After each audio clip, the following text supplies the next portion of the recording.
काय नेमकं तुम्हाला प्रॉब्लेम वाटतो आणि किती दिवस त्यांना आता ट्रीटमेंट घ्यावं लागणार? याच्यामध्ये काय असतं की जेव्हा उपोषण आपण करतो साधारणतः 3-4 दिवसानंतरच युरिनमध्ये कीटोन्स यायला लागतात आणि ते खूप डेंजरस असतात. त्यांनी हार्टवर पण परिणाम होतो आणि किडनीवर पण परिणाम होतो. तर आता त्यांचं आपण टेस्टिंग सुरू आहे आपलं आणि त्यासाठी आता प्रायमरी जी ट्रीटमेंट आहे ती इमिजिएटली सुरू केली आहे.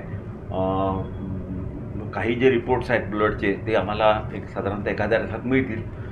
पण तरी त्यांना त्यांची अतिशय काळजी येणारे 24 तास घेणं अतिशय गरजेचं आहे. कारण याच्यामध्ये सडन हार्टचा प्रॉब्लेम येऊ शकतो किंवा किडनीचा प्रॉब्लेम येऊ शकतो आणि कधीकधी लिव्हरवर पण काही प्रमाणात डॅमेज होऊ शकते. तर त्या अनुषंगाने आम्ही सगळ्या टेस्ट करून त्यांना इमिजिएट जी इमर्जन्सी ट्रीटमेंट पाहिजे ती सुरू करून दिली आहे. आणि होपफुली असं मला वाटते की 24 तासात ते रिस्पॉन्ड व्हायला पाहिजे. 24 ते 48 तासात. आमचं कसं आहे की आता आजच्या ह्या पहिल्या 12 तासानंतर पेशंटचा रिस्पॉन्स कसा आहे आणि बाकीच्या ब्लड युरिनमधलं कीटोन्स कमी झालं की नाही झालं हे कन्फर्म केल्यावर सुट्टी देतो आम्ही.